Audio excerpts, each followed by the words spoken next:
চোখ থাকতে, কান থাকতে, বিবেক থাকতে যারা বিচার বিশ্লেষণ করে না তারা চতুষ্পদ জানোয়ারের চাইতে খারাপ।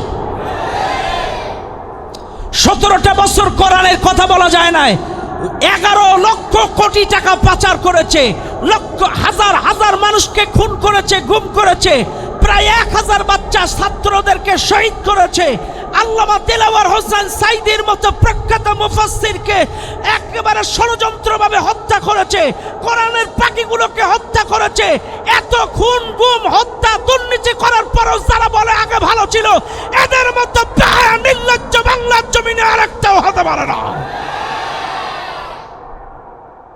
আরেকটাও থাকতে পারে না এদের মতো নির্লজ্জ বেহায়া।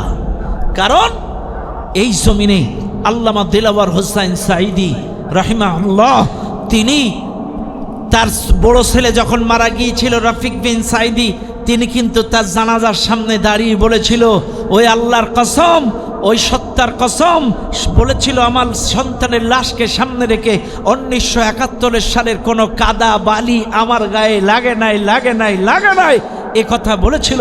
তারপরেও এই জালেম সরকার তাকে 11, 12, 13 বছর তাকে জেলখানায় বন্দি করে, যেই দেখলো পরবর্তীতে এরা যদি মুক্ত হয় পরবর্তী প্রধানমন্ত্রী হয়তোবা দিলওয়ার হোসেন সাঈদী হয়ে যেতে পারে, পরিকল্পিতভাবে তাকে হত্যা করেছে, পরিকল্পিতভাবে তাকে হত্যা করেছে।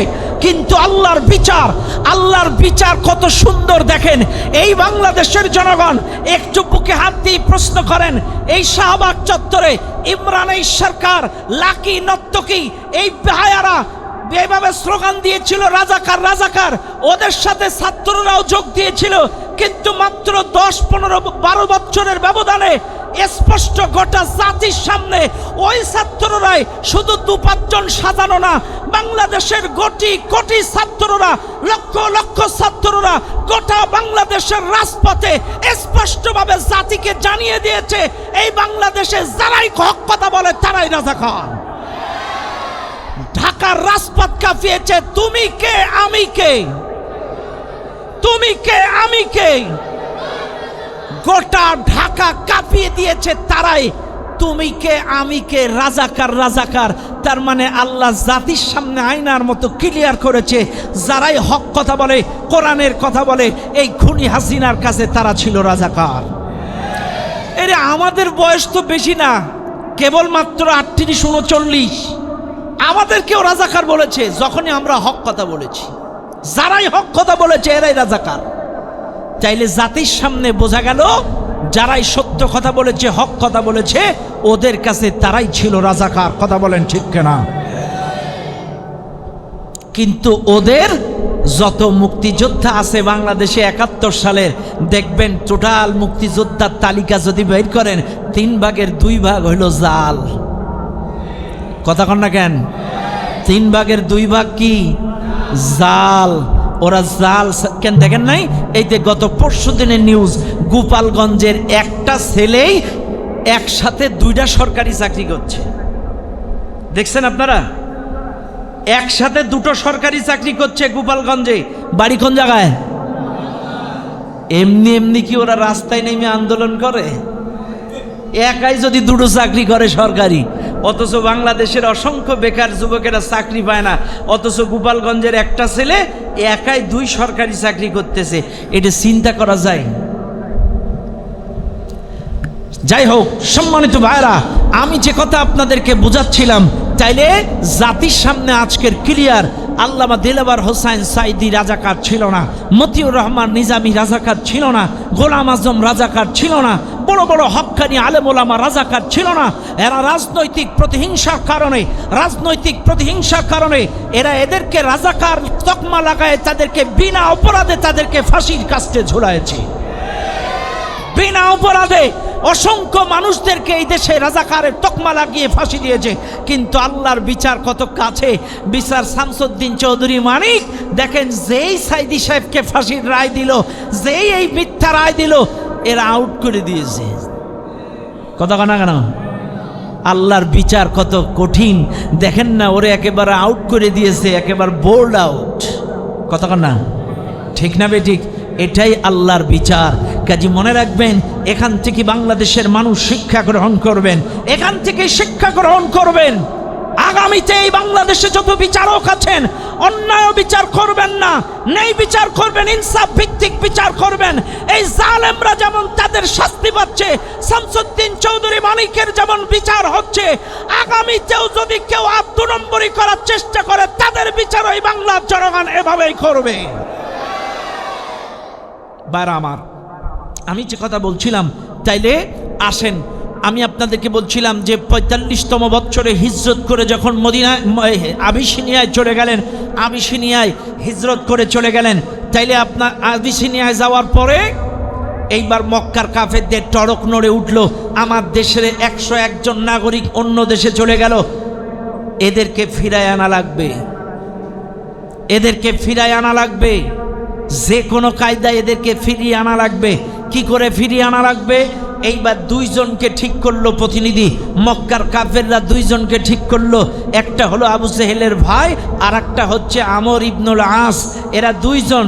তো এই আমর ইবনুল আস পরবর্তীতে ইসলাম কবুল করেছে, কিন্তু তখনও পর্যন্ত ইসলাম কবুল করে নাই। আমর ইবনুল আস এখনো পর্যন্ত ইসলাম কবুল করে নাই। 2 জনকে ঠিক করলেন, মোটা অঙ্কের ঘুষ দিয়ে, টাকা দিয়ে ঠিক করলেন আবিসিনিয়ার থেকে তাদেরকে ফিরায় নিয়ে আসবে। দুনিয়ার মানুষ, মক্কার থেকে 2 প্রতিনিধি চলে গেলেন আবিসিনিয়ায়। আবিসিনিয়ায় যাওয়ার পরে বাদশাহ নাজ্জাশীর দরবারে চলে গেলেন। বাদশাহ নাজ্জাশীর কাছ থেকে 101 জনকে ফিরায় আনতে গেলে তাদের তো নির্দিষ্ট একটা অভিযোগ দেওয়া লাগবে। এই মক্কার 2 জন কাফের আবিসিনিয়ায় যাওয়ার পরে বাদশাহ নাজ্জাশীকে ডাক দিয়ে বললেন, বাদশাহ শুনে নেন, বাদশাহ কি করা যায় শুনে নেন বাদশাহ। আপনার এই রাজ্যে আবিসিনিয়ায় 101 জন লোক ঢুকেছে, মক্কা থেকে এসেছে। এই 2 জন প্রতিনিধি ডাক দিয়ে বলে, এরা ছিল রাজাকার, এরা ছিল জঙ্গি, এরা রাষ্ট্রবিরোধী। এক কথা, এটা তো কথার কথা বলছি। এই 2 জন কাফের মক্কায় যে বলতেছে এরা রাষ্ট্রবিরোধী অপরাধ করেছে, এরা খুন, রাজধানী, চাঁদাবাজ, সন্ত্রাস, এরা অকারেন্স করে বেড়ায়। এই জন্য মক্কার মানুষ তাদেরকে থাকতে দেয় নাই, এরা পালাই আপনার দেশে চলে এসেছে।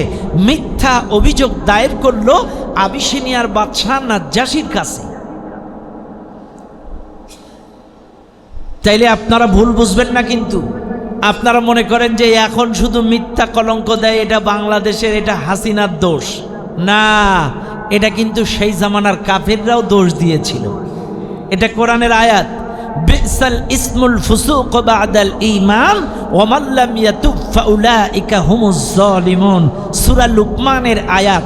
আল্লাহ কোরআন বলতেছে, যদি তুমি ঈমান আনো, কোরআনের পথে, ইসলামের পথে চলো, চাইলে এই কাফির বেঈমান নাস্তিক যারা, এরা তোমার নাম বিকৃত করে দেবে, তোমার নাম কটাক্ষ করবে।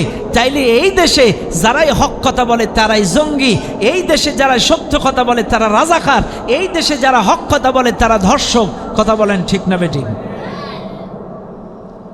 এখন ওই হক কথা, এই 101 জন যখন ঢুকেছে, এদেরকে ধর্ষক, চাঁদাবাজ, সন্ত্রাস, রাষ্ট্রবিরোধী বিভিন্ন তকমা লাগায়া বাদশার কাছে যখন মিথ্যা কলঙ্ক দিছে, এইবার বাদশা তো একটা দেশ চালায়। বাদশাহ নাজ্জাশী তিনি চিন্তা করলেন, আমি যেহেতু একটা দেশ পরিচালনা করি, আমার দেশে 101 জন ঢুকছে, এটা তো আমার জানা নেই। বাদশাহ নাজ্জাশীর ব্রেনে এটা ছিল না যে একটা দেশে 101 জন ঢুকেছে। আর তখন তো আর পাসপোর্ট ভিসার ব্যবস্থা ছিল না, বুঝছেন? আমাদের দেশে এখন তো পাসপোর্ট ভিসা বিভিন্ন দেশ থেকে দেশে যাইতে গেলে লাগে, কিন্তু তখন এগুলো সিস্টেম ছিল না। বড় 101 জন যে ঢুকছে এটা নাজ্জাশী জানে না। এরা যে নালিশ করছে, এখন নাজ্জাশীর ব্রেনে আসছে যে 101 জন আমার দেশে ঢুকছে।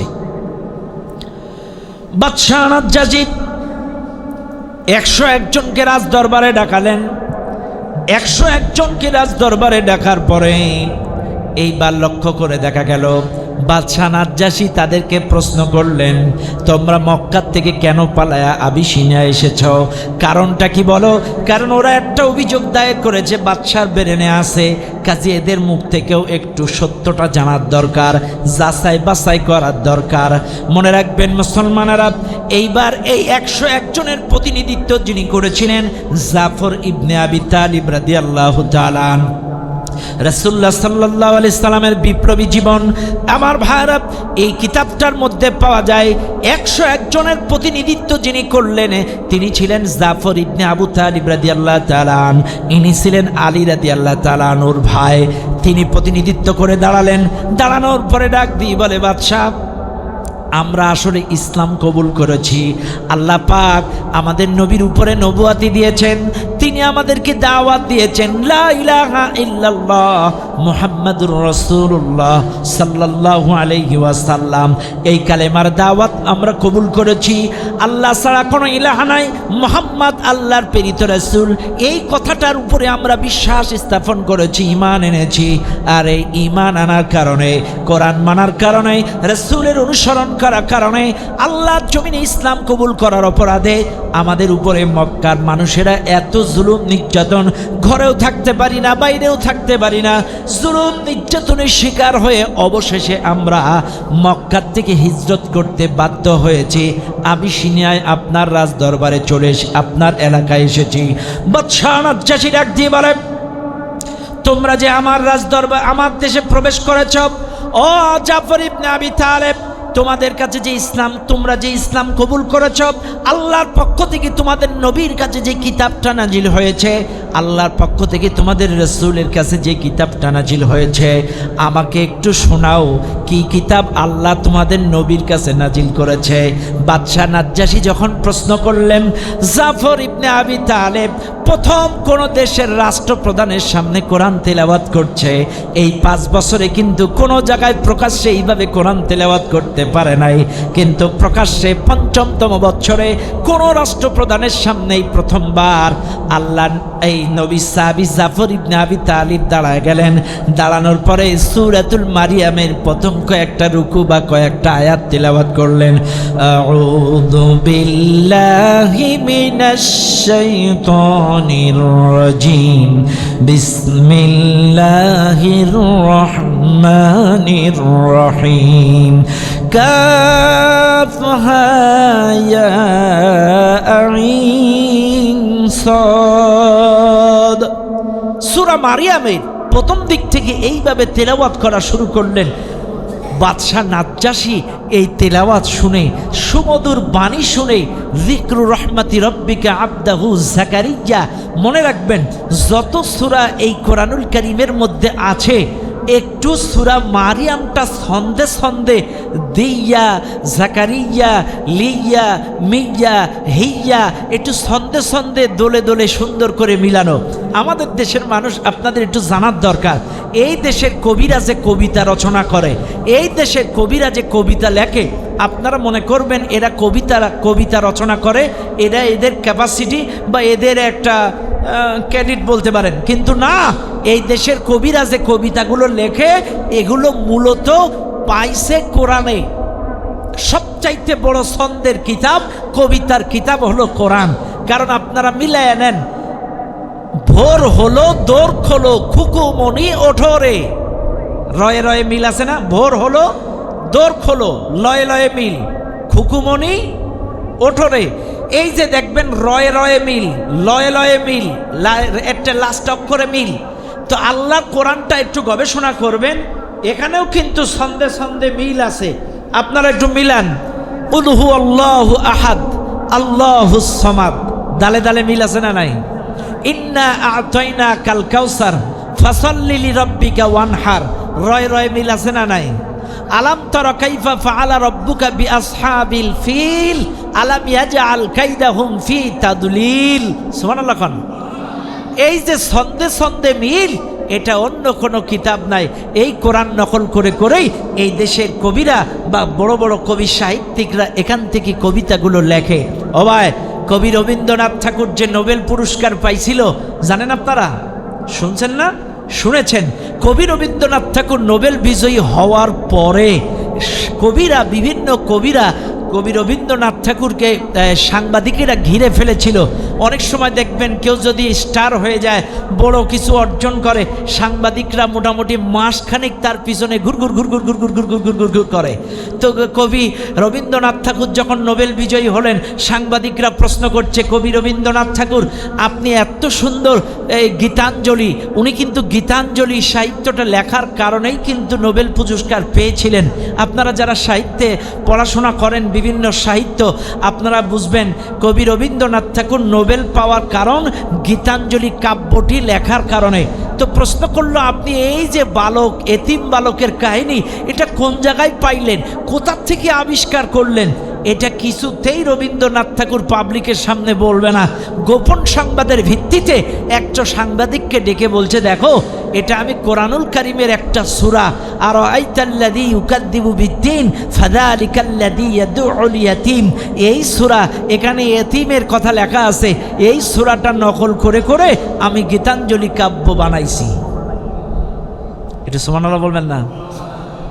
গীতাঞ্জলি কাব্যটির লিখতে যে সূরা মাউন তিনি গবেষণা করেছে, আর আইতাল্লাযী ইউকাদ্দিবু বিদ্দীন ফাযালিকাল্লাযী ইয়াদউল ইয়াতীম। ও ভাই, আজকে দেখেন না, আপনারা রাগ করবেন না, হাফেজ কিন্তু যে কোনো ধর্মের লোক হতে পারে। বুঝেন আপনারা? বুঝেন? হাফেজ কিন্তু যে কোনো ধর্মের লোক হতে পারে। কোরআনের হাফেজ। আপনারা মনে করবেন শুধু হাফেজ মুসলমানেরাই হয় না। একটা হাদিসে এসছে, রুহের জগতে রাসূলুল্লাহর রুহ যারা দেখেছে তারাই কোরআনের হাফেজ হতে পারে। কথা বুঝছেন?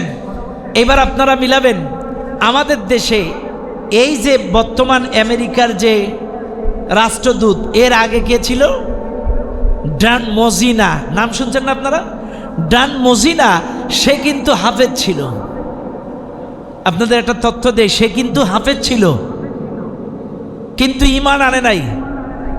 আমাদের এই উপমহাদেশে সর্বপ্রথম কোরআন বাংলায় অনুবাদ কে করেছিল?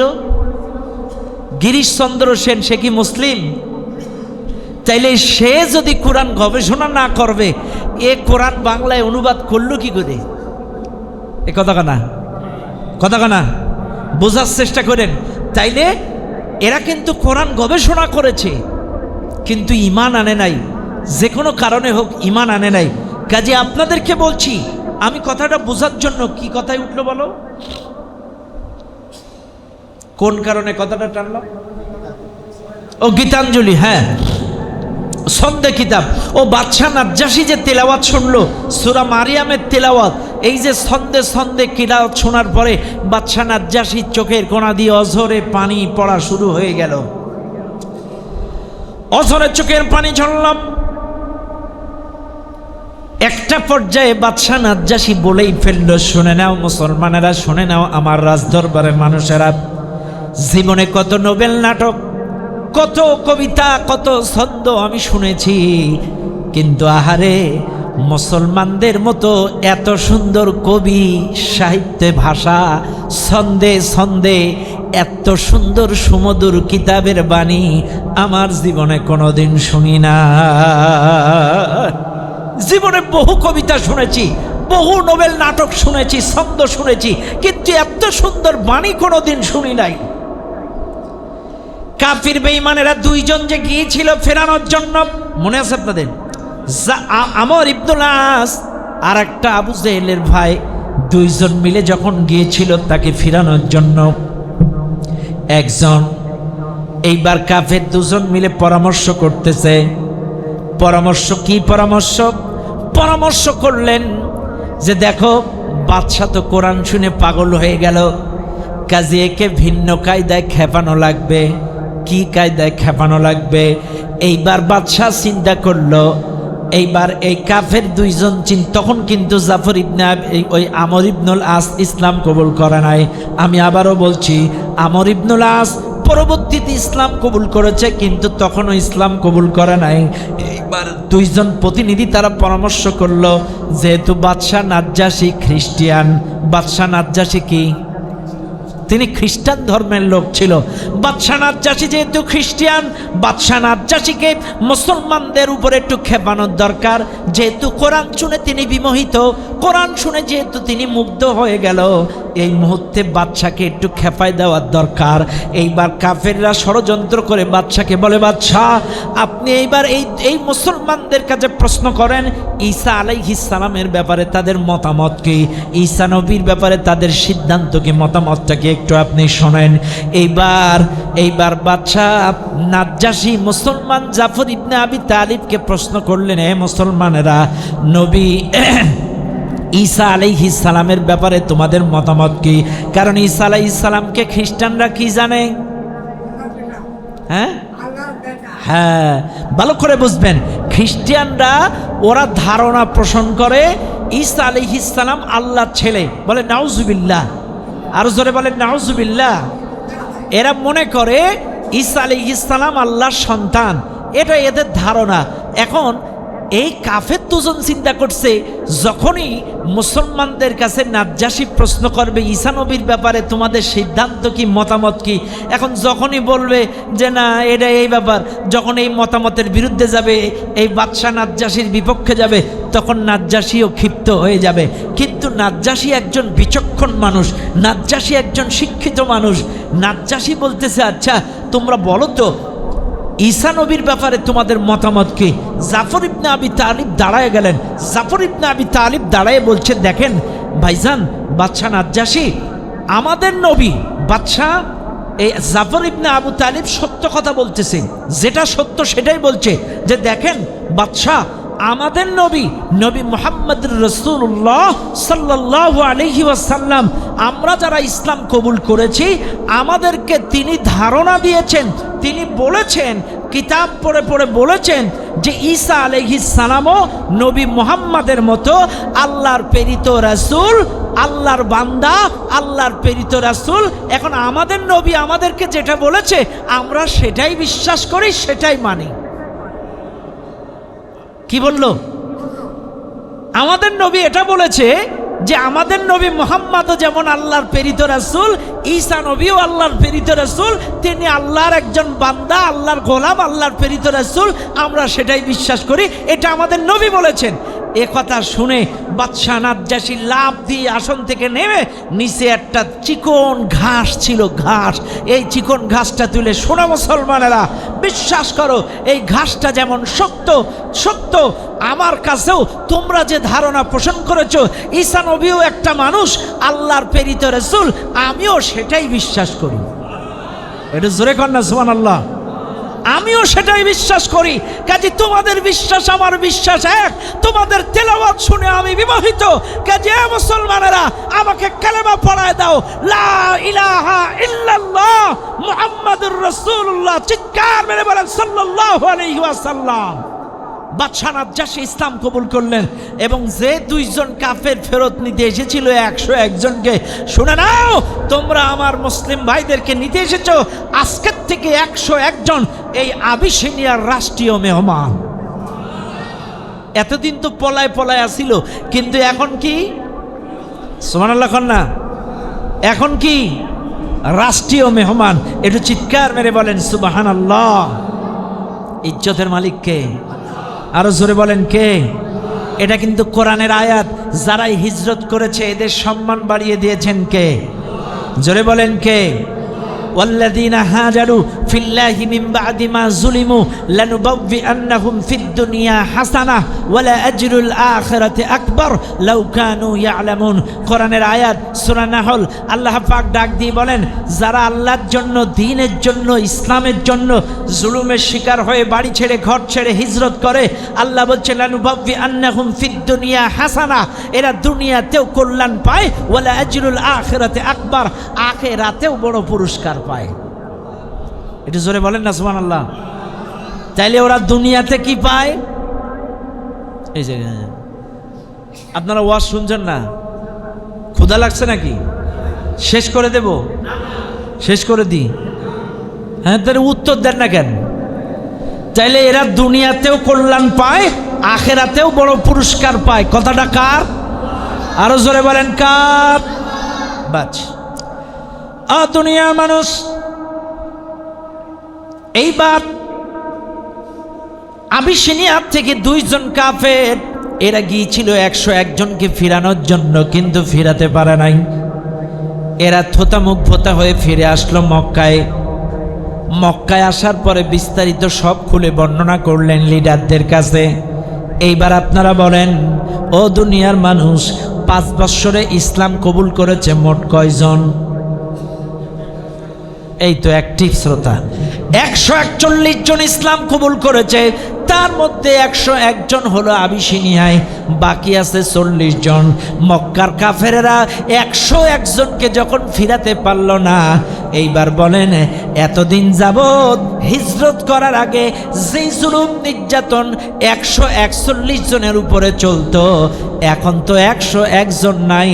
এবার বলেন 101 জনের নির্যাতন কয়জনের উপরে চলবে? এবার বলেন, এই 40 জনের মায়ের এবার কম হবে না বেশি হবে? আরো জোরে কন।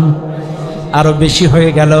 মনে রাখবেন, নবুয়াতির 45-46 বছর বয়সে কি মার এই 40 জনের উপরে জুলুম নির্যাতনের স্টিমরুলা চালানো শুরু হয়ে গেল। আরো মার কি নির্যাতন নিপীড়ন মুসলিম সাহাবা আজমাইনদের উপরে চালালো। ও মুসলমানেরা, 46তম বছরে 47তম বছরে 46-47 যে জুলুম নির্যাতন নবীজির সাহাবা আজমাইনদের পরে, ঘরেও মার বাইরেও মার, কোথাও যে তারা ক্ষান্ত হতে পারে না। আরে তাদের মারের একটু বর্ণনা আপনাদের সামনে একটু দেই। এই মুসলিম সাহাবারা ইসলাম কবুল করার অপরাধে, কালেমা কবুল করার অপরাধে, কোরআনের কর্মী হওয়ার অপরাধে, কোরআনের দল করার অপরাধে, কোরআনের কর্মী হওয়ার অপরাধে কি জুলুম নির্যাতন! আরে আম্মার বিন ইয়াসিরের উপরে নির্যাতন, হযরতে খাব্বাবের উপরে নির্যাতন, হযরতে সুমাইয়ার উপরে নির্যাতন। আম্মার বিন ইয়াসির ইসলাম কবুল করার অপরাধে আম্মার বিন ইয়াসিরকে কাফির বেঈমানেরা আবু জেহেল বিশেষ করে অ্যারেস্ট করে ফেলল।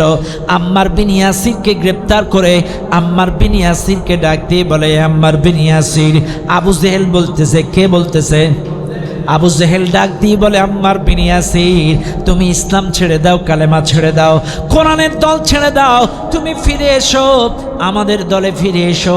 আম্মার বিন ইয়াসির ডাক দিয়ে বলে, না না, আমি আল্লাহর প্রতি ঈমান এনেছি, মুহাম্মাদের প্রতি ঈমান এনেছি, আমি কোরআনের অনুসারী, আল্লাহর জমিনে আল্লাহর দিন কায়েমের কাজ করি, আমি যেইটা কবুল করেছি এখান থেকে এক বিন্দু ফেরত আসবো না। এইবার আবু জেহেল ডাক দিয়ে বলে, পরিণতি ভালো হবে না। আম্মার বিন ইয়াসির বলে, যা হবে, আমি ইসলাম ত্যাগ করব না, কোরআন ত্যাগ করব না, কালেমা ত্যাগ করব না। আবু জেহেল কত বড় বেঈমান, কত বড় কাফের! আম্মার বিন ইয়াসিরকে গ্রেপ্তার করার পরে তার 2টা পাও 2 উটের সঙ্গে বেঁধে দিল। তার রাখালদেরকে ডাক দিয়ে বলে, রাখালেরা, 2 উটের সঙ্গে আম্মার বিন ইয়াসিরের 2 পাও তোমরা সুন্দর করে বেঁধে দাও, টাইট করে বেঁধে দাও। উদ্দেশ্য হলো আম্মার বিন ইয়াসিরের 2 পাও 2 উটের সঙ্গে বেঁধে দিয়া 2 উট 2 দিকে দিবে, আর 2 উট যখন 2 দিকে চলে যাবে, এই আম্মার বিন ইয়াসিরের গোটা দেহটা 2 উটের টানে মাঝখান থেকে ফেড়ে 2 খণ্ড হয়ে যাবে। এইবার 2 পাও যখন বাজেছে, আবু জেহেল বলে, রে আম্মার বিন ইয়াসির, এখনো সময় আছে, বল ইসলাম ছাড়বি কিনা, কোরআন ছাড়বি কিনা বল, কালেমা ছাড়বি কিনা বল। আম্মার বিন ইয়াসির ডাক দিয়ে বলে, শোনো আবু জেহেল, জীবন দেব, শহীদ হব, তুমি যখন আমার পাও 2টো উটের সঙ্গে বাঁধছো, আমার জীবনটা শেষ করে দিবা বলে, আমার দেহ চৌচির হয়ে যাবে বলে বাঁধছো। শুনে নাও আবু জেহেল, অটোমেটিক আমার নাকে জান্নাতের সুঘ্রাণ চলে এসেছে। আবু জেহেল বলে, এভাবে ক্ষান্ত হবে না। 2 উট 2 দিকে খেদায় দিল, 2 উট 2 দিকে চলে গেল। আম্মার বিন ইয়াসিরের মাঝখান থেকে দেহ ফাইড়ে 2 খণ্ড হয়ে মাটির মধ্যে পড়ে গেল। শুনে নেন দুনিয়ার মানুষ, পড়ে গেল, তারপরেও ইসলাম ত্যাগ করে নাই, কোরআন ত্যাগ করে নাই, ইসলামী আন্দোলন ত্যাগ করে নাই। আজকে আপনাদের কেউ বলে যায়, আজকে ইসলামের আন্দোলনের কর্মী যারা, বাংলাদেশ ইসলামী আন্দোলনের কর্মী যারা, জামাত ইসলামের কর্মী যারা 17টা বছর জুলুম নির্যাতন নিপীড়ন স্টিমরুলার সহ্য করার পরে আল্লাহর জমিন থেকে 1 চুল পরিমাণ তারা ইসলামী আন্দোলন ছেড়ে যায় না। কথা বলেন ঠিক না বেঠিক? আপনারা দেখেন দেশ ত্যাগ, এই ক্ষমতা বদল হয়েছে, সাথে সাথে জালেমেরা স্থান পরিবর্তন করে আর এক দলে ঢুকতেছে। কথা কন না কেন? কিন্তু 17টা বছর মামলা হামলা চালানোর পরেও এক বিন্দু এরা ইসলামী আন্দোলন ছাড়ে নাই, জামাত ইসলাম ছেড়ে যায় নাই। কারণ তারা মনে করে এটা কোনো রাজনৈতিক দল হিসেবে নয়, এরা মনে করে আল্লাহর জমিনে আল্লাহর দিন কায়েমের একটা প্ল্যাটফর্ম। আজকে বাংলাদেশের দিকে তাকান, এতগুলো ইসলামী দল আছে, সব দল খণ্ডে খণ্ডে বিখণ্ডিত। আমি নাম বলবো না, আজকে প্রত্যেকটা ইসলামী দল খণ্ড খণ্ড বিখণ্ডিত। পদ পদবীর লোভে মারামারি, এমনকি বুজুর্গদের মধ্যেও মারামারি, পীরে পীরে মারামারি, দলে দলে মারামারি। কিন্তু এই বাংলার জমিনে একমাত্র দল বাংলাদেশ জামাত ইসলামী আজ অব্দি কোনোদিন দল নিয়ে ভাগাভাগি নিয়ে পদ পদবী নিয়ে মারামারি করে নয়, আজ অব্দি মারামারি করে নাই।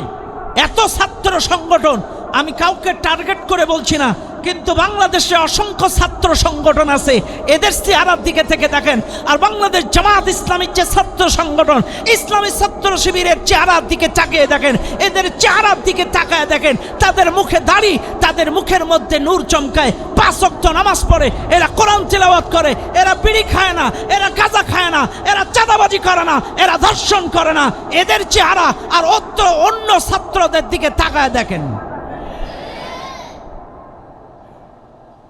আপনারা কোন দিক থেকে বলবেন? চরিত্রের দিক থেকে তারাই ফার্স্ট, মেধার দিক থেকে তারাই ফার্স্ট, সব দিক থেকে আজকে বিচার বিশ্লেষণ করবেন।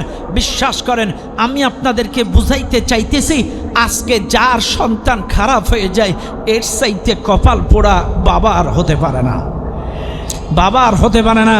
এত টাকা পয়সা কামাই করে সন্তানকে যদি মানুষ করতে না পারেন, এখন আপনি বলবেন হুজুর ছাত্র শিবির করলে মানুষ হবে, তার প্রমাণ কি? এখন আসেন আমি আপনাদেরকে একটা তথ্য দেই। ভাইরে, ইসলামী ছাত্র শিবির হতে গেলে আপনাকে প্রত্যেক দিন 5 ওয়াক্ত নামাজ পড়া লাগবে, প্রত্যেক দিন কোরআন তিলাওয়াত করা লাগবে, প্রত্যেক দিন ইসলামী সাহিত্য পড়া লাগবে, প্রত্যেক দিন আপনাকে হাদিস পড়া লাগবে, প্রত্যেক দিন আপনাকে মানুষদেরকে দাওয়াত দেওয়া লাগবে। ও ভাই, নিয়মিত পড়াশোনা করা লাগবে, মেধা তালিকায় ভালো হওয়া লাগবে। এই সত্যগুলো কোনো নেশা পান মাদকের পাশে যাওয়া যাবে না।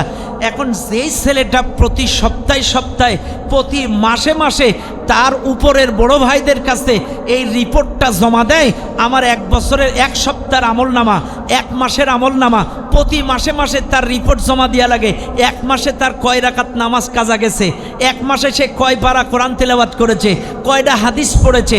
ও ভাই, আপনার বাচ্চাটা যদি ইসলামী ছাত্র শিবিরের আন্ডারে চলে যায়, আর এই বাচ্চাটা যদি নিয়মিত কোরআন পড়ে, নামাজ পড়ে, মাদক না খায়, এ তো মাত্র 1 বছর পড়লে তো সোনায় সোহাগা হয়ে যাবে। এই বাইন্ডিংয়ের মধ্যে থাকলে যে ছেলেটা নিয়মিত নামাজ পড়ে, কোরআন তেলাওয়াত করে, ভাইরে আমি নাম বলবো না, এদেশে অসংখ্য সংগঠন আছে, আপনাকে ইনফরমেশন দেবে, অমুক জায়গায় যাত্রা, অমুক জায়গায় মমতাজ, অমুক জায়গায় এটা। আর ইসলামী ছাত্র শিবির ভাইরা আজান দিলে আপনাকে নামাজে ডেকে নিয়ে যাবে, কোরআনের দার্স শোনাবে, কোরআনের তাফসীর শোনাবে। কাজী মনে রাখবেন, যার সাথে যার মোহাব্বত, তার সাথে তার কিয়ামত। মান তাশাব্বাহা বিকওমিন ফাহুয়া মিনহুম, যার সাথে যার মোহাব্বত তার সাথে তার কিয়ামত। এটা শুধু ছাত্র শিবির নয়, যারা মুরব্বী আছেন তাদেরকেও বলছি, ইয়াউমা নাদউ কুল্লা উনাসিন বিইমামিহিম ফামান উতিয়া কিতাবাহু বিয়ামিনিহি ফাউলাইকা ইয়াকরাউনা কিতাবাহুম ওয়ালা ইসলামুনা ফাতিলা। সূরা বনী ইসরাঈলের আয়াত। আল্লাহ পাক বলেন, স্মরণ করো ওই দিনের কথা, যেই দিন প্রত্যেকটা দলের নেতা সহ ডাক দেওয়া হবে। প্রত্যেকটা দলের নেতা সহ ডাক দেওয়া হবে কিয়ামতের দিন। আপনি যেমন নেতার সাথে ঘুরেছেন, সেই নেতা সহ ডাক দেবে। আপনি যদি চাঁদাবাজ নেতার সাথে ঘুরেন, ধর্ষক নেতার সাথে ঘুরেন, মদখোর নেতার সাথে ঘুরেন, ওই নেতার সাথে আপনার হাসর হবে। আপনি যদি আল্লাহওয়ালা নেতার সাথে ঘুরেন, নামাজি নেতার সাথে ঘুরেন, কোরআনওয়ালা নেতার সাথে ঘুরেন, ওই লোকের সাথে আপনার কিয়ামত হবে। এইবার কিয়ামতে দাঁড়াবে, আল্লাহ বলবেন, ইকরাউনা কিতাবাক, পড়ো তোমার আমলনামা, পড়ো, ইকরা কিতাবাক, পড়ো। এইবার তখন আমলনামা হাতে নিবে, হাতে নিয়ে পড়বে। এখন আমলনামা তো খারাপ, যা করেছে তার নেতা যেরাম, তার আমলনামাও সেরকম। কত না, নেতা যদি চাঁদাবাজ হয়, সন্ত্রাস হয়, ধর্ষক হয়, দুর্নীতিবাজ হয়, কর্মীরা তো নামাজি হবে নাকি? কর্মীরাও তাই হবে না? এখন কর্মীর আমল নামায় কর্মীর আমল নামায়ও তাই সুদ খাওয়া, চাঁদাবাজি করা, এরে বাড়ি ছাড়া কর, ওরে ঘর ছাড়া কর, এরে এলাকা ছাড়া কর, এর নামে মামলা, ওর নামে হামলা, এই আবাসিকে রাত কাটানো, এই মদের এইবার আল্লাহ বলবে ফেরেশতারা আর পড়তে হবে না, ধর। এইবার ফেরেশতারা যখন ওদেরকে ধরবে তখন বলবে আল্লাহ আমাদের একা ধরলে চলবে না। কথা বুঝছেন? এরা কি বলবে? এই ভাই আমি বানানো গল্প করি না, যা বলি কোরআন দি। ফেরেশতারা বলবে, এই কর্মীগুলো বলবে একা ধরলে চলবে না, ওদেরকেও ধরা লাগবে। কেন? কোরআনের আয়াত, অকালু রব্বানা ইন্না আতানা সাদাতানা ওয়া কুবারানা ফাআদাল্লুনাস সাবিলা। আল্লাহ পাকের কাছে এরা বলবে, আল্লাহ আমরা তো দুনিয়ায় নেতাদের আনুগত্য করেছিলাম, বড়দের আনুগত্য করেছিলাম, আতানা সাদাতানা ওয়া কুবারানা ফাআদাল্লুনাস সাবিলা। ওরাই আমাদেরকে পথভ্রষ্ট করেছে, ওরাই চাঁদাবাজ বানিয়েছে, ওরাই ধর্ষক বানিয়েছে, ওরাই দুর্নীতিবাজ বানিয়েছে। কাজে আজকে আমাদের একা ধরলে চলবে না। রব্বানা আতিহিম দুইফাইনি মিনাল আযাবি ওয়াল আনহুম লা'নান কাবীরা। ওদেরকেও ধরো, দ্বিগুণ আযাব দাও, দ্বিগুণ আযাবে পাকড়াও করো, ওদেরকেও লানত দাও, কারণ ওরাই আমাদেরকে পথভ্রষ্ট করেছে। আজকে দেখেন আমাদের এই নৌকায় যখন সালমান এফ রহমান আর আনিসুল হক গ্রেপ্তার হলো, আনিসুল হকের হাত কড়া পরায় নিয়ে আসে, দরবেশেরা ধরো, কথা না, উপরেরটাও ধরো। এখন দেখেন না, যারে ধরে পলক কাকুরে ধরে, তুই নেট বন্ধ করলি কেন? উপরের আদেশ, কথা না। এরে ধরে তুই এরা করলি কেন? উপরের আদেশ। এই নিম্ন স্তরের এসআই ওসি যারা আছে, তোরা এই গুলি চালালি কেন? উপরের আদেশ। তা এটা কিন্তু শুধু বাংলাদেশে বলবে না, কিয়ামতের দিনও বলবে, আল্লাহ আতানা সাদাতানা ওয়া কুবারানা ফাআদাল্লুনাস সাবিলা। এগুলো উপরের আদেশ, ওগুলো ধরো। এ কথা না, কোন জায়গার আদেশ? এই কথা কিয়ামতেও বলবে। এই গুলির অর্ডার দিছিল কিনা? উপরের থেকে আদেশ, উপরের থেকে আদেশ। কিয়ামতের দিন সত্য কথা বলে দেবে। এইবার আল্লাহ বলবে, ঠিক আছে ধর, নেতাও ধর, কর্মীও ধর, উব্দ করে ঝুলা। উব্দ করা হবে, মাথা থাকবে নিচের দিকে, পাও থাকবে উপর দিকে। ওই উত্তপ্ত কিয়ামতের ময়দানে মুখ থাকবে নিচে, পাও থাকবে উপরে। ওইভাবে ঠেলতে ঠেলতে তাদেরকে জাহান্নামের দিকে নিয়ে যাওয়া হবে। ও ভাই, এই জন্য বলি, যার সাথে যার মহাব্বত তার সাথে তার কিয়ামত। ভাইরে, আতরওয়ালার সাথে সারাদিন থাকবেন, আতর মাখা লাগবে না। আপনি ওর পাশে পাশে থাকার কারণে বাড়ি আসবেন, আপনার বউ বলবে কি ঘ্রাণ। আবার ঠিক কোনো গাঁজাখোরের সাথে বন্ধু বানাবেন, খাবেন না, কিন্তু ওর পাশে পাশে থাকবেন। বিকালবেলায় আপনার মা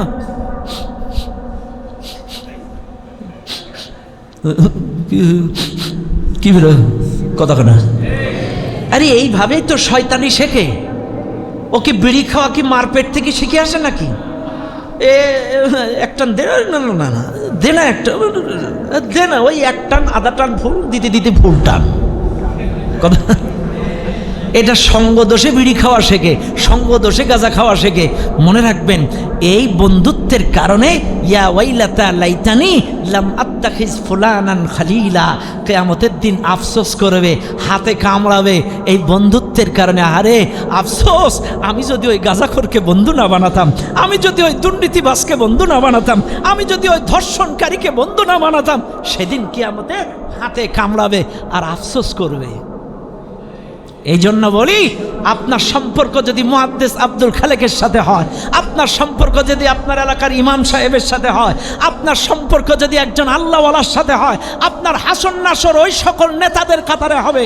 আর আপনার সম্পর্ক কোনো চাঁদাবাজ, ধর্ষক, দুর্নীতিবাজ, কোনো গাঁজাখোর, মদখোরের সাথে হয়, আপনার হাসন নাসর ওই সকল মদখোর, গাঁজাখোরদের কাতারে হবে। এর জন্য সময় আসে, ফিরে আসেন, তওবা করেন। মানুষ চিরদিন চিরকাল ভুল পথে থাকে না, ফিরে আসেন, তওবা করেন, নাইলে আপনারও কিন্তু কিয়ামতে ওই জালেমদের, ওই সুদখোর, ঘুষখোর, দুর্নীতিবাজদের সাথে উঠা লাগবে। কথা কন ঠিক না বেঠিক? ভাইরা আমার, কথায় কথা বেড়ে যায়। শহীদুল ভাই চলবে আর 11টা পর্যন্ত? আচ্ছা, চলবে চলবে, আলহামদুলিল্লাহ বলেন। বাইসে গেছেন তাহলে এসি চলছে বলে আলহামদুলিল্লাহ বলেন। পেছনের লোকগুলো কষ্ট পাচ্ছে। ভাইরা আমার, কি কষ্ট, কি জুলুম নির্যাতন, তারপরেও ইসলাম ছাড়ল না, ইসলামী আন্দোলন ছেড়ে দিল না। এই জন্য ভাইরা আমার মনে রাখবেন স্পষ্ট কথা, ইসলামী আন্দোলন তাইলে কেন করতে হবে? মনে রাখবেন, নামাজ যেমন ফরজ, রোজা যেমন ফরজ, হজ যেমন ফরজ, প্রত্যেকটা মুসলমানের জন্য ইসলামী আন্দোলন করাটাও কিন্তু ফরজ। জমিন যার, আইন চলবে তার, আল্লাহর জমিনে আল্লাহর আইন কায়েমের চেষ্টা করাটা আপনার জন্য ফরজ। এইবার বলবেন হুজুর এটা কেন করা লাগবে, কেন আমরা করব? একটা ছোট্ট এক্সাম্পল আপনাদেরকে দেয়া যায়। বাজান আপনার নাম কি? আবুল হাজি সর্দার, আব্দুল আজিজ, আব্দুল আজিজ, দাঁত নেই তো এই জন্য স্পষ্ট বুঝে উঠি নাই। আব্দুল আজিজ সর্দার আলহাজ। এখন আসেন, আলহাজ তো, ও আচ্ছা আচ্ছা ঠিক আছে, আব্দুল আজিজ। আচ্ছা মনে করেন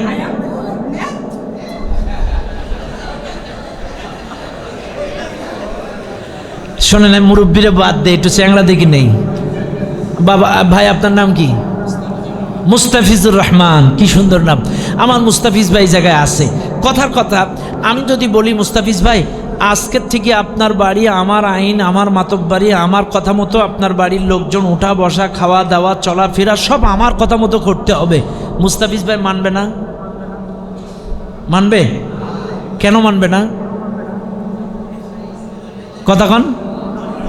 বাড়ি কার? বাড়ি কার? মুস্তাফিজ ভাইয়ের বাড়ি, মুস্তাফিজ ভাইয়ের বউ, মুস্তাফিজ ভাইয়ের বাচ্চা, মুস্তাফিজ ভাই সব। মুস্তাফিজ ভাই বলবে হুজুর আপনার মাতব্বাড়ি মসজিদের মাইকে চলবে, আমার বাড়ি না। কথা কানা কেন? আর আমি যদি জোর করে ওই বাড়ি মাতব্বাড়ি চালাইতে যাই, উনি কি আমার নাকের বদনা রাখবে? কি করবে? ছাড়াবে না? বুঝবেন কিন্তু। চাইলে সাপোজ মুস্তাফিজ ভাইয়ের বাড়ি যদি আমার মাতব্বাড়ি না চলে, আমার বাড়ি যদি মুস্তাফিজ ভাইয়ের মাতব্বাড়ি না চলে, আপনারা কে কোন দল করেন আমি জানি না। এবার আপনারা বলেন এই জমিন কার? আসমান কার? আপনাকে আমাকে সৃষ্টি করছে কে? এইবার বোঝেন, তাইলে ওনার বাড়ি যদি আমার মাতব্বাড়ি না চলে, আমার বাড়ি যদি ওনার মাতব্বাড়ি না চলে, তাইলে এই জমিন আল্লাহর, আসমান আল্লাহর, আপনি আল্লাহর, এই জমিনে আল্লাহর আইন বাদ দিয়ে অন্য কারোর আইন চালাবেন, এটা কিভাবে আল্লাহ মেনে নেবে? আল্লাহ মানবে? মানবে? তাইলে এ দল ও দল করেন কেন? তাইলে এটা সহজ বিষয়। এই জমিন আল্লাহর, আসমান আল্লাহর। আল্লাযী খলাকাকুম, তোমাদেরকে সৃষ্টি করেছে আমি। আল্লাযী জাআলা লাকুমুল আরদা ফিরাশা, এই জমিনটাকে বিছানা বানাইছে আমি। ওয়াস সামাআ বিনাআ, আসমানটাকে ছাদ বানাইছে আমি। ওয়া আনজালা মিনাস সামাই মাআ, আসমান থেকে বৃষ্টি বর্ষণ করে আমি। ফাআখরাজা বিহি মিনাস সামারাতি রিজকাল লাকুম, এই জমিনে ফসলের মাধ্যমে রিজিকের ব্যবস্থা করি আমি। তাইলে জমিন আল্লাহর, সৃষ্টি করলো আল্লাহ, আসমান আল্লাহর, এই রিজিক দান আল্লাহ, সব আল্লাহ। তাহলে এই জমিনে আল্লাহর আইন ব্যতীত মানব রচিত মতাদর্শ দিয়ে বাংলাদেশ চলতে পারে না। আল্লাহর জমিনে আল্লাহর আইন চলবে, আর আল্লাহর আইন বাস্তবায়ন করার জন্য এদেশের মানুষ ঐক্যবদ্ধভাবে ইসলাম, ইসলামী আন্দোলনে যোগ দিতে হবে। কারা কারা রাজি আছেন দুহাত তুলে দেখান। নারায়ে তাকবীর। হাত নামান, আল্লাহ কবুল করুন, বলেন আমিন। ব্যাস, এবার আপনি যদি বলেন হুজুর আমি পারবো না, আমি আল্লাহর আইন মানব না, তাইলে আপনি দূর হয়ে যান। এই জমিন আল্লাহর, আসমান আল্লাহর, সব আল্লাহর, বের হয়ে যান। এই জমিনে থাকার অধিকার আপনার নেই। বেরান। কোন জায়গায় যাবেন? জায়গা আছে? জমিন কার? আসমান কার? আপনি কার? যাওয়ার রাস্তা আছে? কোনো রাস্তা নেই। তাইলে আপনাকে এই জমিনে থাকতে গেলে, আল্লাহর গোলাম পরিচয় দিতে হলে আল্লাহর আইনের পক্ষে কাজ করতে হবে, দিন কায়েমের পক্ষে। এটা কোনো লুকোচুরি না, জোরাজোরির বিষয় না, স্বাভাবিক বিষয়। কেন করবেন না আপনি ইসলামী আন্দোলন? কেন করবেন না ভাইরে? করোনা ভাইরাসের সময় এক লোকের যদি 1 ঘন্টা অক্সিজেন দিয়েছে কোনো হসপিটালে 200 টাকা বিল, তাইলে একদিন দিলে 4800 টাকা, তার মানে 24 ঘন্টা অক্সিজেনের বিল 4800 টাকা। কত হয় 24 ঘন্টায়? 4800 টাকা 24 ঘন্টায়। তাইলে বলেন তো এক মাসের অক্সিজেনের বিল কত? কত? 4800 গুণ 30, 1,44,000 টাকা আপনার এক মাসের অক্সিজেনের বিল। বুঝেন কিন্তু? চাইলে এটা যদি এক মাসের অক্সিজেন হয়, এবার গুণ 12, 1,72,08,000 টাকা। হ্যাঁ, 1,72,08,000 টাকা এক বছরের অক্সিজেনের বিল। এইবার বলেন, আপনার তো কারোর 50, কারোর 40, কারোর 20, কারোর 30। বলেন তো 50 বছরে যে কত টাকার অক্সিজেন খাইছেন, কারোর কি বিল দেওয়া লাগছে? এক বছরে যদি 1,72,00,000 হয়, হ্যাঁ, এক বছরে যদি 1,72,00,000 হয়, তাহলে আপনারা বলেন আপনার 50 বছরের অক্সিজেনের দাম কত? আল্লাহু আকবার। তাহলে কেন আপনি আল্লাহর গোলামি করবেন না? কেন করবেন না? মানুষ তো 2 দিন ভাত না খাইলেও বাঁচে, কিন্তু 2 মিনিট যদি কারোর অক্সিজেন বন্ধ হয়, কাজী আল্লাহর জমিনে থাকতে গেলে, আল্লাহর দেওয়া অক্সিজেন খাইতে গেলে আল্লাহর গোলামি করা লাগবে। আল্লাহর দিন কায়েমের আন্দোলনে আপনাকে সম্পৃক্ত হওয়া লাগবে। কথা বলেন ঠিক কিনা? ভাইরা আমার, বাবাজিরা আমার, 47তম বছরের মুহররম মাসের 1 তারিখে কাফের বেঈমানেরা একত্রিত হয়ে মিটিং বসালো। কাফেররা সিদ্ধান্ত নিল মুহাম্মদকে এইভাবে প্রকাশ্যে দ্বীনের দাওয়াত দিতে যাওয়া যাবে না, যাদের কারণে মুহাম্মাদের দ্বীন প্রচার করার কারণে 101 জন ইসলাম কবুল করে তারা আবিসিনিয়ায় হিজরত করেছে। আমাদের বাপদাদার ধর্মের মুখে কালি, আমাদের মধ্যে গ্রুপিং হয়ে যাচ্ছে। অসংখ্য মানুষ ইসলামের সুশীতল বাতাসের মধ্যে প্রবেশ করতেছে, অনেক মানুষ কবুল করতেছে ইসলাম। কাজী মুহাম্মদকে প্রকাশ্যে ঘুরতে দেওয়া যাবে না, ইসলামের দাওয়াত দিতে দেওয়া যাবে না। কি করা যায়? মক্কার বড় বড় কাফের আবু জেহেল, উতবা, সাইবা, উতাইবা, বড় বড় লেটারার নেতারা, আবু লাহাব সহ বড় বড় নেতারা একত্রিত হয়ে একটা আইন রচনা করলো। মুহাম্মদ সহ তার অনুসারী যারা যারা দিন প্রচার করে এদেরকে কারাগারে নিক্ষেপ করা লাগবে। একটা আইন রচনা করো। কাফেররা একটা আইন বানালো। আইন তৈরি করার পরে মুহাম্মদ সহ তার সাহাবা আজমাইনদেরকে শিয়াবে আবি তালিবের পাহাড়িয়া জেলখানার মধ্যে তারে আটকায় দিল। পাহাড়িয়া জেলখানার মধ্যে আটকায় দিল নবীজিকে। আটকায় দেওয়ার পরে আরে এই পৃথিবীর প্রত্যেকটা জেলখানায় জেলের মধ্যে আসামিদেরকে খাওয়া দাওয়া হয়, চিকিৎসার ব্যবস্থা করা হয়। কিন্তু আমার আপনার নবী সহ সাহাবাদেরকে যেই কারাগারে ঢুকাইছিল, ওই কারাগারের মধ্যে কোনো স্পেশাল খাওয়া দাওয়ার ব্যবস্থা ছিল না, কোনো চিকিৎসার ব্যবস্থা ছিল না। ক্ষুধা, তীব্র যন্ত্রণা সাহাবারা সহ্য করতে পারে না।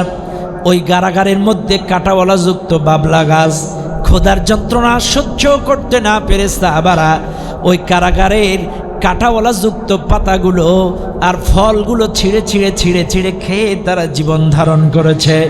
সম্মানিত ভাইরা আমার, 1, 2, 3 নবীর বয়স যখন 50-এ পদার্পণ হলো, 50তম বছর, এমন সময় নবীজি এইবার চাচা আবু তালেবকে ডাক দিলেন। চাচা আবু তালেবকে ডেকে বললেন, বাজান, আমাকে যে আইন তৈরি করে, যে আইন রচনা করে জেলখানার মধ্যে কাফেররা আমাকে 3টা বছর বন্দি করে রাখলো, বাজান আপনাকে একটা তথ্য দেই চাচা, এই আইনটা তৎকালীন সময় কাগজ কলম ছিল না। মনে রাখবেন, তৎকালীন সময় কাগজ কলম বা সফটওয়্যার ছিল না। সেই সময়ে কোনো আইন যদি রচনা করত, এটা রচনা করে একটা চামড়ার গায়ে খোদাই করে এটা রেখে দিত, সংরক্ষণ করত। আল্লাহর নবীকে সাহাবা আজমাইনদেরকে কারাগারের মধ্যে ঢুকানোর জন্য যে আইন কাফেররা রচনা করলো, এই আইনটা রচনা করে একটা চামড়ার গায়ে খোদাই করে আইনটা লিখিত রাখলো। আইনটা লিখে কাবা ঘরের দেয়ালে ভেতরে সংরক্ষণ করলো। বলেন তো ঘরটা কার? আরো জোরে কোন কার?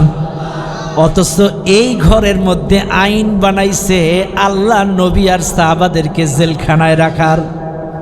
চিন্তা করেন, দুনিয়ার মানুষ নবী সহ সাহাবা আজমাইনদের জেলখানায় বন্দী। নবী বলে, চাচা এই যে আইনটা কাবা ঘরের মধ্যে রাখা, ওগো চাচা এই আইনের ভিতরে যত জায়গায় আল্লাহর নাম আছে, আইনটা রচনা করতে যে যত লম্বা হয়েছে ঘটনা কথাবার্তা, এই আইনের ভিতরে যত জায়গায় আল্লাহর নাম খোদাই করে লেখা, শুধুমাত্র আল্লাহর নামগুলো অক্ষত আছে, ভালো আছে, আর বাদ বাকি সবগুলো ঘুনে পোকাই খেয়ে গেছে, সব খেয়ে গেছে। শুধু এই আইনে আল্লাহর নাম ব্যতীত সবগুলোর খেয়ে ফেলছে। আবু তালেব বলছে, কি কও? সত্যি কথা? বলছে, বাজান আমি কি জীবনে মিছা কথা কইছি? আল আমিন।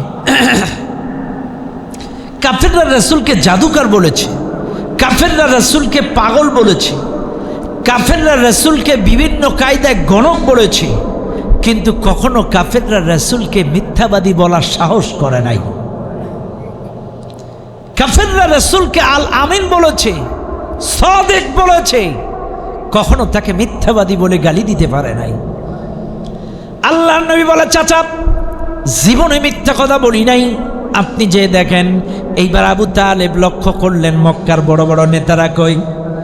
বড় বড় নেতাদের খুঁজলেন, যে দেখে বড় বড় নেতারা কাবার একটু পাশেই তারা বসে বসে গোল মিটিং করছে, কথা বলছে।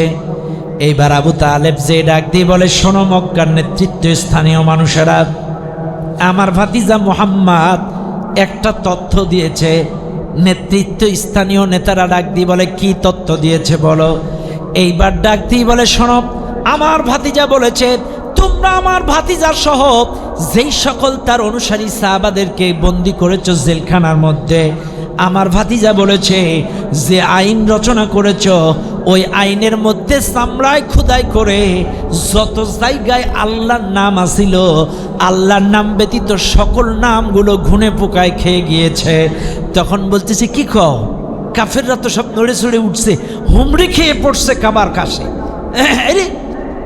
তাড়াতাড়ি খুলে যেয়ে দেখে আসলে মুহাম্মাদের কথা সত্য। যেই আইন রচনা করেছিল চামড়ার গায়ে, সেখানে শুধু আল্লাহর নাম ব্যতীত সব খেয়ে ফেলেছে, সব খেয়ে ফেলেছে। এইবার আবু তালেব বলছে, দেখো যে আইনে খেয়ে ফেলেছে, আইনে যেহেতু নাই, তাইলে কিসের ভিত্তিতে মুহাম্মদকে আটকায় রাখবা? আইনে যেহেতু শেষ, যাও মুহাম্মদ সহ তার অনুসারীদেরকে মুক্ত করে দাও। একটু জোরে বলবেন না সুবহানাল্লাহ? আরো জোরে কর না সুবহানাল্লাহ। আইন যেহেতু নাই, মুক্ত করে দাও, কারণ আইন খেয়ে ফেলেছে। কাজে মুহাম্মদকে আটকে রাখার কোনো শক্তি নাই, কোনো কারণ নাই, কারণ যেহেতু আইন নাই, মুক্ত করে দাও। আজ 17টা বছর এই জালেম সরকার জামাত ইসলাম সহ ইসলামী আন্দোলনের কর্মীদের উপরে, হক্কানি আলেম ওলামাদের উপরে যে মামলা হামলা দিয়েছে, আজকে যে সরকারই নাই তাদের আইন মামলা থাকে কি করে? আলহামদুলিল্লাহ কন, এদের মামলাও সব ঠিসমিস। সুবহানাল্লাহ কন না? আরে এরা তড়িগড়ি করে জামাত ইসলামকে নিষিদ্ধ করেছিল, কিন্তু যারা নিষিদ্ধ করবে তারাই নিষিদ্ধ হয়ে গেছে। সুবহানাল্লাহ কন না? আরো জোরে কন না সুবহানাল্লাহ। যারা নিষিদ্ধ করবে হেরাই নিষিদ্ধ হয়ে গিয়েছে। কাজী আইন সব বাতিল, জামাত ইসলাম তার ন্যায্য অধিকার ফিরে পেয়েছে। কথা বলেন ঠিক কিনা? জামাত ইসলাম তাদের ন্যায্য অধিকার ফিরে পেয়েছে, কথা বলার সাহস ফিরে পেয়েছে। অথচ এই মানবদরদী একটি সংগঠনকে এতটা দিন জঙ্গিবাদীর তকমা দিয়ে, তালেবানি তকমা দিয়ে, রাজাকারের তকমা দিয়ে তাদেরকে জনগণ থেকে বিচ্ছিন্ন করেছে। অথচ তাকায় দেখেন কি সিলেট কি নীলফামারী, গোটা বাংলাদেশে যে কোনো দুর্যোগে এই বাংলাদেশ জামাত ইসলামের কর্মীরা ঝাঁপিয়ে পড়েছে। আজকে দেখেন এত খুনাখুনি, রাহাজানি, সরকার পতনের পরে এত রাহাজানি, আগুন, সন্ত্রাস, হামলা, অথচ বাংলাদেশ জামাত ইসলামের উপরে যে জুলুম নির্যাতন এই সরকার 17টা বছর করেছিল, আল্লাহর হস্তে এদেশের জামাত ইসলামের আমির তাদেরকে আল্লাহর হস্তে মাফ করে দিয়েছে।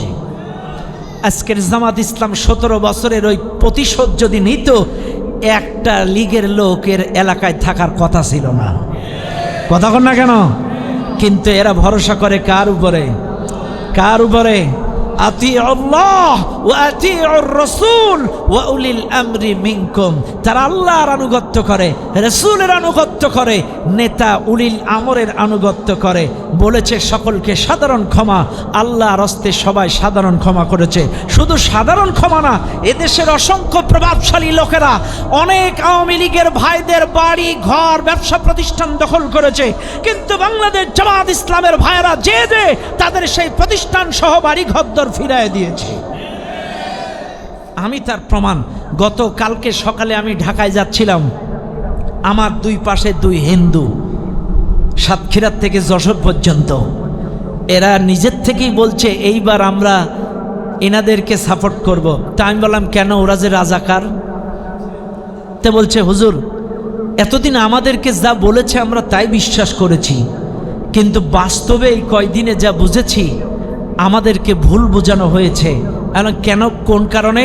বলছে দেখেন আমাদের কালীগঞ্জের এক লোকের 2 কোটি টাকার চাউল তারা লুটপাট করেছে, অন্য দলেরা 2 কোটি টাকার চাউল অনেক ভাইদের বাড়ি ঘরদোর জ্বালায় দিয়েছে, কিন্তু বাংলাদেশ জামাত ইসলামের ভাইরা যে মাইকিং করে করে তার সেই চাল অনেকটা কালেকশন করে দিয়েছে, বাড়ি ঘরদোর জ্বালায় দিয়েছে, কাপড় চোপড় ছিল না, এই জামাতের ভাইরা যে তাদের জামা কাপড় দিয়েছে, তাদের পাশে দাঁড়িয়েছে। কাজী জামাত ইসলামকে খুনি হাসিনা জালেম সরকার ব্যবহার করেছে, জাতির সামনে কলঙ্কিত করেছে, কিন্তু বাস্তবে আমরা সচক্ষে এই 1-1.5 মাসে যা দেখেছি প্রকৃত মানবতার বন্ধু হলো তারা। দুইজন হিন্দু আমার দুই পাশে বসে যশোর পর্যন্ত এইসব গল্প করতে করতে গেছে। কাজে মুসলমানেরা, কাজে মনে রাখবেন আমি দলের সাপোর্ট গাইতে আসি নাই, পক্ষপাতিত্ব করতে আসি নাই। আপনাদের বিবেক আছে, মনুষ্যত্ব আছে, শুধু সত্য কথাগুলো আপনাদের তুলে ধরছি। কারণ ইসলামের কথা বলতে গেলে ইসলামের কথা আসবেই, টেনে হিসড়ে আনুষঙ্গিক কথা এসে যায়। রাসূলকে যখন মুক্ত করে দিল, ভাইরা আমার মনে রাখবেন যে আইন রচনা করে রাখলো সে আইন যেহেতু খাইয়ে ফেলছে, সব মামলা ঢিসমিস করে দাও। সমস্ত মামলা ঢিসমিস করে দেওয়া হলো। ভাইরা আমার মামলা যখন ঢিসমিস, রাসূল সহ সাহাবা আজমাইনরা মুক্ত হলো। মুক্ত বাতাসে মুক্ত হাওয়ায় ফিরে আসলো রাসূল সহ সাহাবা আজমাইনরা। ফিরে আসার পরে আহারে 51তম বছর, মনে রাখবেন 50তম বছর যেদিন বেরোলেন, 50তম বছর, রাসূলের বয়স 50তম বছরে এবার দেখা গেল 6 মাসের মাথায়, জেলখানার থেকে বের হওয়ার 6 মাসের মাথায় তার স্ত্রী, তার চাচা আবু তালেব মারা গেল। কে মারা গেল? আবু তালেব মারা গেল। জেলখানার থেকে বের হওয়ার কয় মাসের মাথায়? 6 মাসের মাথায়।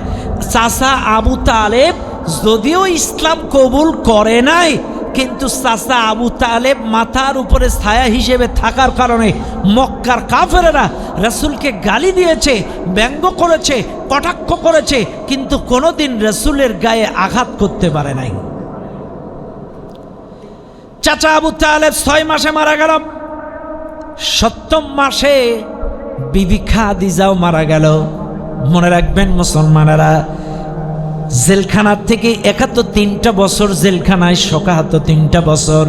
3টা বছর বের হওয়ার পরে একটা মানুষ 6 মাসের মাথায় চাচা আবু তালেব মারা গেল, 7ম মাসের মাথায় বিবি খাদিজা রাসূলের স্ত্রী মারা গেল। আহারে খাদিজার অবদান ভোলার মতো নয়, খাদিজার অবদান শেষ করার মতো নয়। খাদিজার কথা শেষ করে বর্ণনা করা যাবে, শেষ করা যাবে না। ও মুসলমানেরা, আম্মাজান খাদিজা ছিলেন ঘরের আশ্রয়। আল্লাহর নবী দিন প্রচার করতে যে কখনো মার খেয়ে, কখনো রক্তে রঞ্জিত হয়ে বেহুশ হয়ে বাড়িতে ফিরতেন। আম্মাজান খাদিজা তাকে ঘরের মধ্যে সান্ত্বনা দিতেন। আম্মাজান খাদিজা ঘরের মধ্যে তাকে গায়ে মাথায় হাত বুলায়ে তাকে সান্ত্বনা দিতেন। শুনে নেন এলাকার মানুষ, শুনে নেন এলাকার মানুষ, বোঝার চেষ্টা করেন। আম্মাজান খাদিজা তার ছোট্ট একটা বর্ণনা করে যায়, এমন একজন খাদিজা, এমন একজন স্ত্রী ছিলেন। ভাইরা, আম্মাজান খাদিজা এমন একজন স্ত্রী, যখন নবীজি হেরা গুহায় ধ্যানে বসলেন কোরআনের জন্য, আম্মাজান খাদিজার কাছে কোরআন নাজিল হবে, ধ্যানে বসলেন। 2 কিলোমিটার উঁচা ওই পাহাড়, তখন কোনো আধুনিক সিঁড়ি ছিল না, কোনো লিফটের ব্যবস্থা ছিল না। দৈনন্দিন 2 বার আমার নবীর স্ত্রী আম্মাজান খাদিজা 2 বার ওই পাহাড়ে উঠে রাসূলকে খানা খাওয়াইছেন। শুধু তাই না, শুনে নেন এলাকার মানুষ, আমার নবী দিন প্রচার করতে কখনো দূর দূরান্তে চলে যেতেন, দূর দূরান্তে চলে যেতেন, কখনো তায়েফে বিভিন্ন অঞ্চলে চলে যেতেন দিন প্রচার করার জন্য। আমার নবী যেই রাতেই বাড়ি আসুক, আম্মাজান খাদিজা এক ডাকে দরজা খুলে দিত। রাত 1টায় ডাক দিলেও দরজা খুলে দিত, রাত 10টায় ডাক দিলেও দরজা খুলে দিত, রাত 3টায় ডাক দিলেও এক ডাকে দরজা খুলে দিত, কখনো 2 ডাক দেওয়া লাগতো না। আমার নবীজি একদিন আম্মাজান খাদিজাকে ডাক দিয়ে বললেন, খাদিজা, তোমার দরজায় ডাক দিলে একবারেই তুমি দরজা খুলে দাও, তুমি কি ঘুমাও না? তুমি কি ঘুম পড়ো না? যেই রাতেই তোমায় ডাক দেই, প্রথম রাতে, মাঝরাতে, শেষ রাতে, যেই রাতেই তোমাকে ডাক দেই, তুমি এক ডাকে দরজা খুলে দাও। তুমি কি রাত্রে বেলায় ঘুমাও না? কোনো দিন তো তোমার দরজা খুলতে লেট হয় না। খাদিজা ডাক দিয়ে বলে, ইয়া রাসূলুল্লাহ, আপনি দিন প্রচার করার জন্য দূর দূরান্তে চলে যান, কত দূরে চলে যান, কখনো মার খেয়ে না খেয়ে না দে, শ্রান্ত ক্লান্ত হয়ে না খেয়ে না দিয়ে রক্তমাখা শরীর নিয়ে আপনি বাড়িতে আসেন। হুজুর, আমি চিন্তা করেছি আপনি ক্লান্ত শ্রান্ত না খেয়ে না দে রক্তে মাখা শরীর নিয়ে যদি আমার দরজায় এসে দাঁড়ান, আর আমি খাদিজা যদি বিছানায় পিঠ লাগায়া ঘুমায়, আমার ঘুম ভাঙতে দেরি হবে, আপনার দাঁড়াতে কষ্ট হবে। কখনো না খেয়ে কখনো রক্ত মাখা শরীর নিয়ে দাঁড়ান, আপনার কষ্ট হবে, একথা চিন্তা করে আমি বিছানায় ঘুমাই না। সারাটা রাত, সন্ধ্যার পর থেকে সারাটা রাত দরজায় হেলান দিয়া দিয়া ঘুমায়। আমার নবী কখন আসবে আর ডাক দেবে? সারাটা রাত আমি বিছানায় ঘুমাই না, বিছানায় ঘুমাই না, দরজায় হেলান দিয়া ঘুমায়। আমার নবী কখন আসবে? শুনে নেন দুনিয়ার মানুষ, রাসূলুল্লাহ সাল্লাল্লাহু আলাইহি ওয়াসাল্লাম বিবি মারা গেল, এদিকে মারা গেল চাচা আবু তালেব। বড় কষ্টের বছর, বড় জুলুমের বছর। 51তম বৎসরে, মনে রাখবেন, প্রথম বৎসরে মক্কা থেকে হিজরত করতে যারা মদিনায় আসে, সাহাব আজমাইন সহ রাসূলের টার্গেট যারা দূর দূরান্ত থেকে হজ করার জন্য মক্কায় আসে, তাদেরকে দ্বীনের দাওয়াত দেওয়া, তাদের কাছে যে কোরআন তেলাওয়াত করে শোনানো, এটা ছিল নবীর টার্গেট। কারণ বিভিন্ন দেশ থেকে, পৃথিবীর বিভিন্ন দেশ থেকে হজ করতে আসবে, এদেরকে কোরআন তেলাওয়াত করে ইসলামের দাওয়াত দেয়া। এইবার আপনারা বলবেন, হুজুর, হজ করতে যারা আসে এদের আবার ইসলামের দাওয়াত দিবে কেন? এখানে একটা বিষয় আপনাদের জানার দরকার, যারা হাজি তাদের কেন দাওয়াত দেয়া লাগবে? কারণ আমার নবী নবুয়াতি পাইছে। মনে রাখবেন, নবুয়াতি পাওয়ার পরে হিজরতের 9ম বৎসরে, হিজরতের 9ম বৎসরে হজ ফরজ হইছে। কয় বৎসরে? হিজরতের 9ম বৎসরে, অর্থাৎ